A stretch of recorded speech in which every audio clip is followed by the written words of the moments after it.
Good afternoon, adventurers. Here we are from the oldest city in America, St. Augustine, Florida. Join us, adventurers. Here's our first stop here in St. Augustine. It's pizza time on St. George Street. If you guys want some really good pizza, this is the place to come. Yep, it's really delicious pizza. So we got 3 slices of pizza, 3 garlic knots, and it was just under $25. So, you know, it's a great price. The pizzas are very filling. Like, for instance, I had 1 slice, Benny had 1 slice. I think we're both pretty full from the 1 slice and the 1 garlic knot. It's very filling, you know, perfect just for a quick, light lunch. And then plus you also get these free refills. So, you know, or you get 1 free refill, right? 1 free refill per person. Yeah. So it's nice because, you know, it can get hot walking down St. George Street. You might want an extra drink to take with you. So that's a good incentive, yeah. And this is what the garlic knot looks like. Pretty nice size. Sorry we didn't get a go look at the pizza because we already ate them because they were so delicious. Oh, and the sauce here is really, really good. And they give you an extra side of sauce for the garlic knots as well. And the sauce is really good. So for a quick good meal here, it is amazing and affordable. Here we are sitting outside Pizza Time, where we just sat and had our lunch.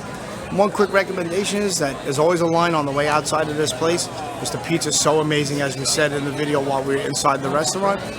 I'm looking this way down St. George Street. This way is Cathedral Place and King Street. And this is looking down the other way towards the Columbia restaurant and a few more shops down this way. We're going to make our way down St. George Street in a few.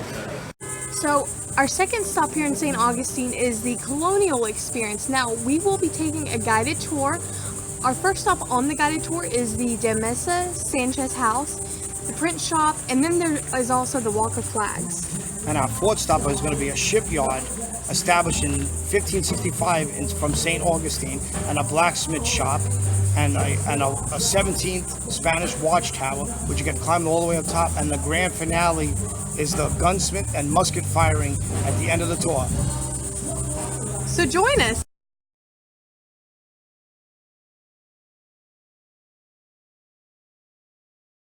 The property is owned by the state of Florida. It's a National Historic Site, it's a National Archaeological Site. It is overseen by the University of Florida. And there is a public-private partnership for the retail and restaurants that keep the lights on. And this tour is the only tour in town that's vetted by a university.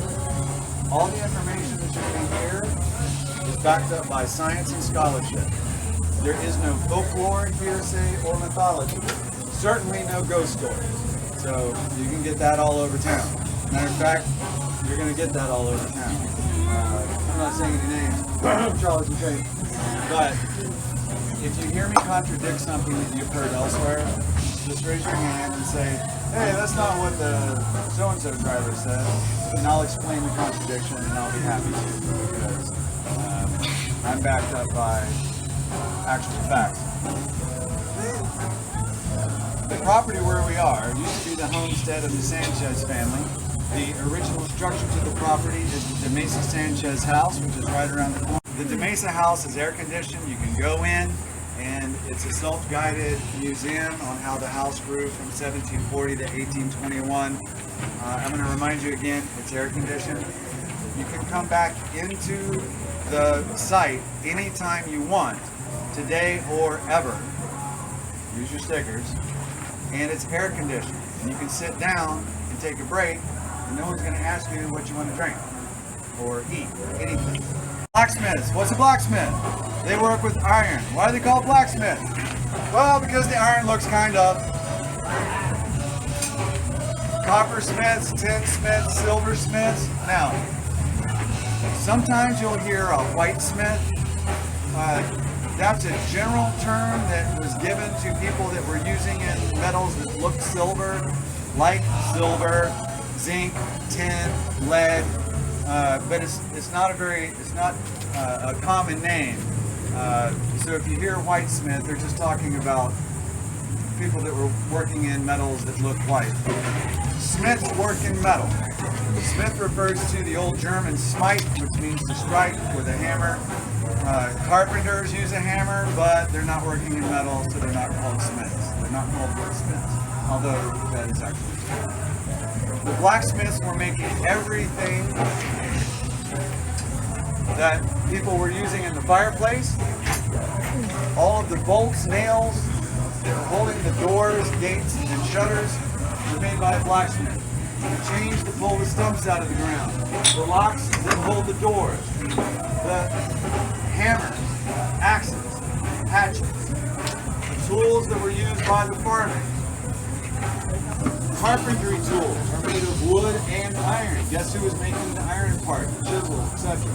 That was a blacksmith. The blacksmith also worked in steel, but steel is just iron that's had carbon added to it at the foundry when they first started the form. So it's still all iron. We still live in the Iron Age because we use iron and steel all over the place. Cast iron is still very, very popular. Cast iron's a little different though. To make cast iron, you don't just heat the iron up, you melt it into a liquid, pour it into a mold. So when it cools down, it's much more dense and inflexible. It's hard as a rock, but it'll break before it bends. It will, however, conduct heat energy, whereas wrought iron doesn't do it that well. I'm about to prove it. That's glowing orange hot. Do we all see that? I'm holding it with my bare hands. Do we all see that? Right now, this is all squared up. I'm about to put a twist in it.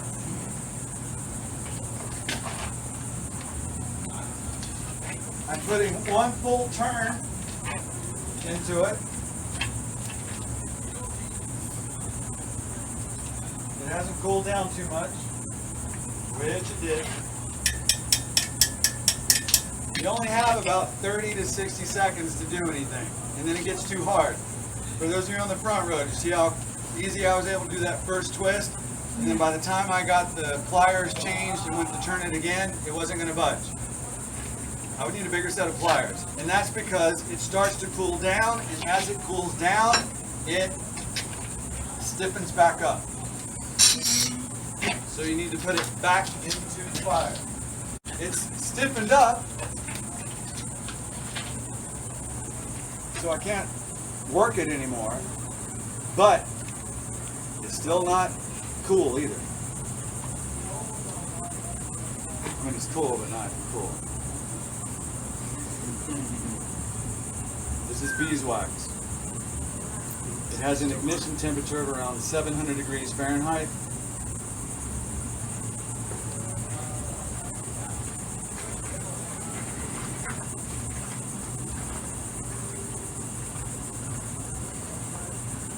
This is hot enough to score the wood. You don't want to do this too much. Wax that I'm putting on it, when we're finished with something,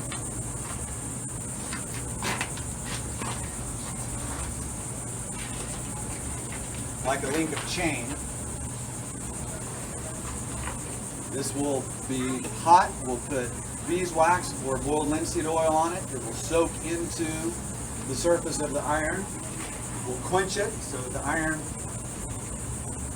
will harden, but it also traps in the oil or the wax, and that will keep it from rusting. The critical part of the stuff that they made was to rust proof it. Otherwise, this stuff will rust by tonight. I mean, it doesn't take any time at all.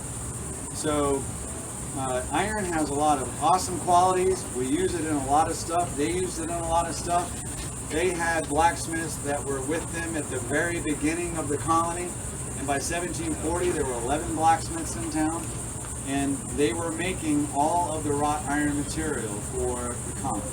So they were very busy. All of the iron had to be imported. It was coming in stock form in barrels. Iron is just like any other type of mineral. You have to dig it out of the ground, they heat it up, they beat it into a shape, they send it halfway around the world, and the blacksmiths will beat it into another shape, quench it, and they're done. Steel is just iron that's had carbon added to it at the foundry, and if you're going to make something like an axe head, back then, you would use a steel plate as the base of the axe, and you would use iron for the rest of the axe. And you would heat them up, to about 2,500 degrees Fahrenheit so that you would forge them both together. That way the blade of the axe stayed sharp and the rest of the axe would be able to absorb the shock. Plus, steel is more expensive because there was more work to make. Here we're going to go back to the cannon. Cannons have to be loaded out of battery.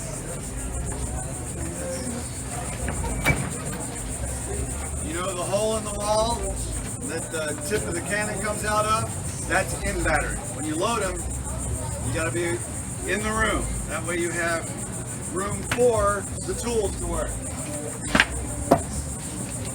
Rammer's a good example. It takes a lot of room to be able to use these. Inside of a ship, the tip of this is going outside the wall. Sometimes in the fort it is too. But you load the gun out of battery. This is a real cannon. It fires real cannonballs. How do you know? Because we fired over 50 at the National Guard artillery range. This is match cord, and it's going to come up later during the musket demonstration. This is a natural fiber cord. It can be cotton, hemp, flax. The main thing is, sometimes they soak it with sodium nitrate. The main thing is, once ignited, it will slowly smolder from one end to the other without going out. And it provides a ready source of heat hot enough to ignite the gunpowder without the danger of an open flame, which is important. You couldn't just come up to the cannon with a candle and go.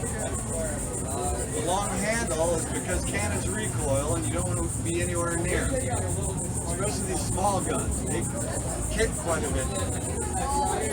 This will break your legs, the big guns will crush you. So they have to be very, very careful with these. Gunpowder comes in bags.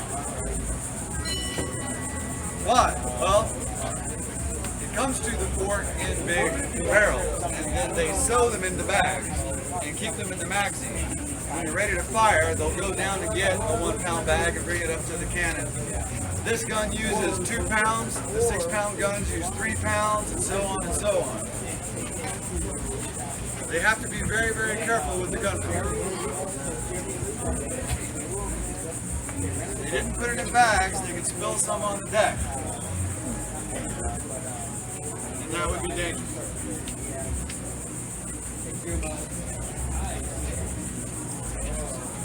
I want to do that trick, but it's not as bright from the One spark. and then even from 50. Don't worry, it doesn't explode.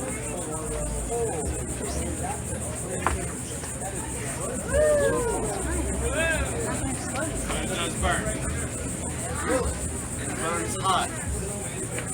At the surface, when that's burning, it can get up to 1,000 degrees. If there's a lot of it, it'll burn even hotter. But it doesn't explode. Cannonballs don't explode. I was watching Pirates of the Caribbean and no, it's not a documentary. Neither is Good, Bad, and the Ugly or every other movie you ever watched where cannonballs explode. Cannonballs don't explode. Shells explode. And you can't fire a shell out of these because you have to light the shell after it's put in the barrel. And this barrel is too long to do that. Shells are fired out of howitzers and mortars. They're really short barrels, and you can see the shell in the barrel. And then they light it, after they've already put it in. They do that because there's a chance it'll blow up as soon as you light it. Once the guns are loaded, then they're pushed into battery. If we were firing a cannonball, I would need 1.5 of these just down the barrel. So it would be a lot louder.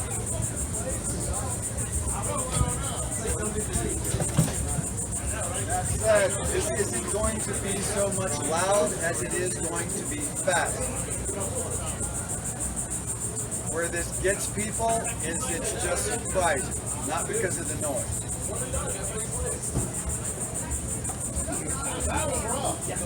You ready? You ready for me to fire? Wake up. Way to go with Spanish fire. Yeah. There you go.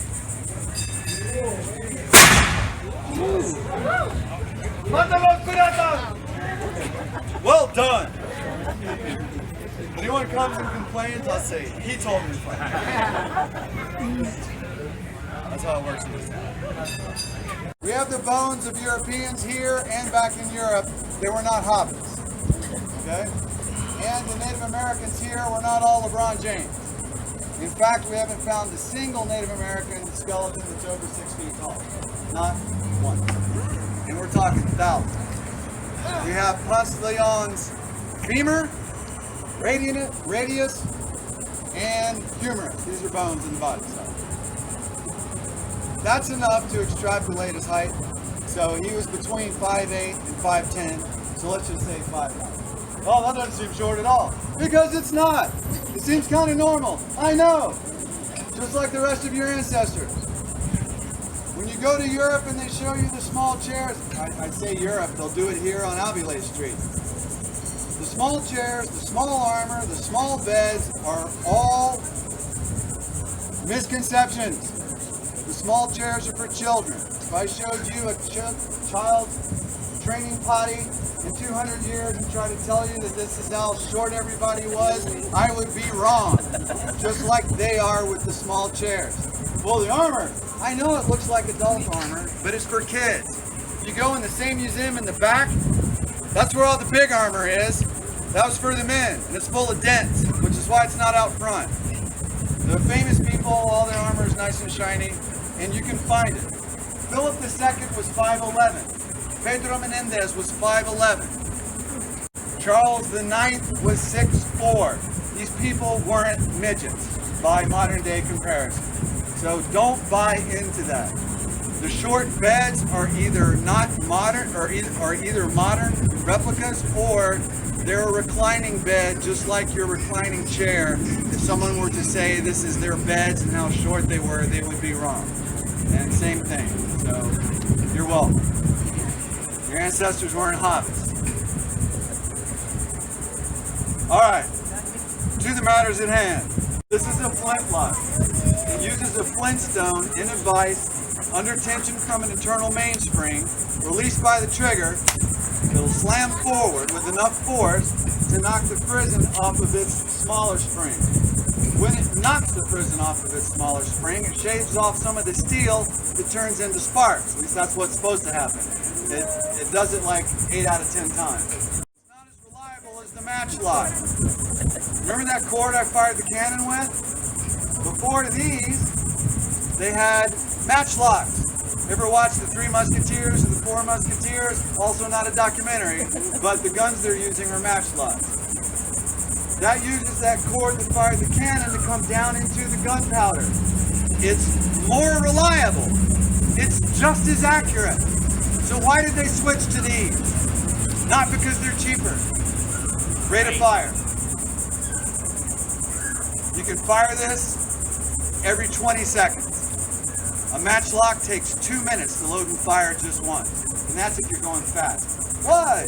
Because you're holding a burning cord in your left hand while you're loading gunpowder with your right. There's more steps involved, that's why. You can go faster if you don't like all your digits or your eyebrows. Pick one. I fire matchlocks all the time, and I'm telling you, the whole time we're doing it, I'm like, please don't blow up in my face. Please don't blow up in my face. That's the mantra. And I'm being serious. They're dangerous. These, because it only sparks for a second, you can load them as sloppy as you want, because there's nothing to light the gunpowder until you pull the trigger. And I'm going to prove it. All right, here we go. Gunpowder down the barrel. What'd you say? Really loud or just loud? Loud. Okay.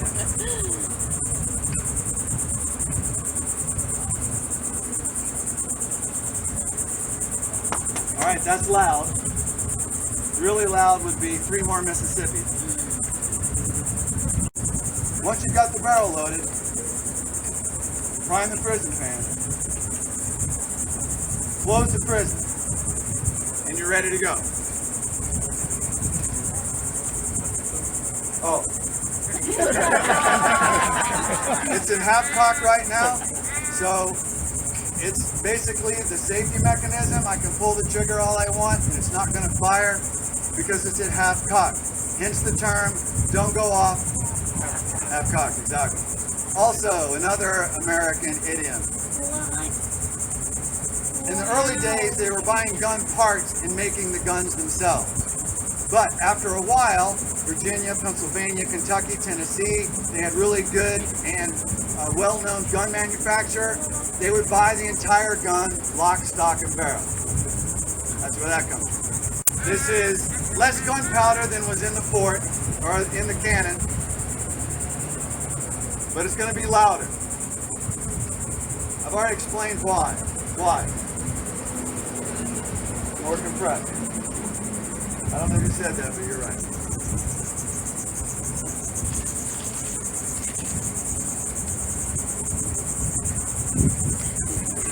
A lot of smoke is going to come out of the line. I'm going to briefly close my eyes when I pull the trigger. They did too. It doesn't keep you from being accurate. You just have to practice. Just for that.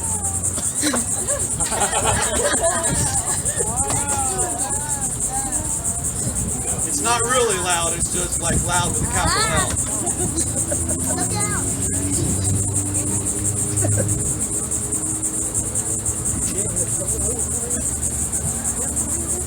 Where'd you go? I kind of need you by this point. Wake up!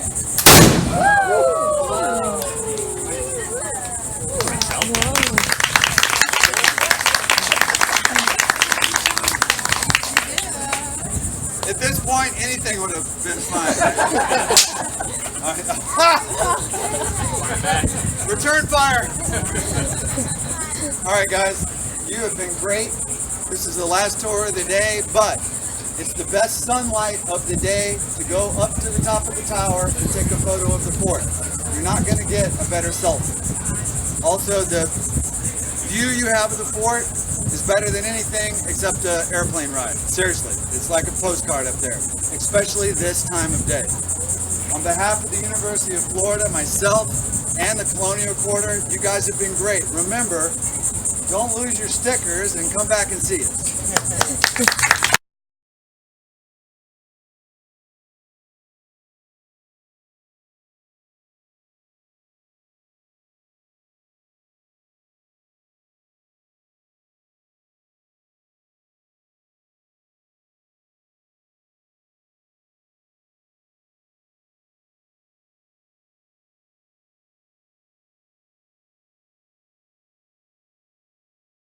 So here's something that I didn't know about. The first Thanksgiving celebration actually happened here in St. Augustine in 1565. And here's a little bit more of the colonial quarters here.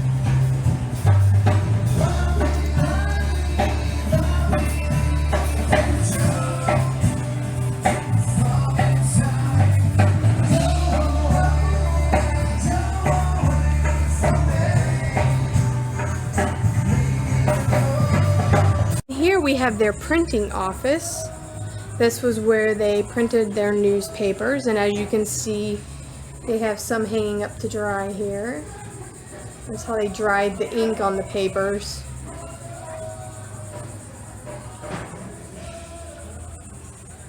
And here's a big printing press here.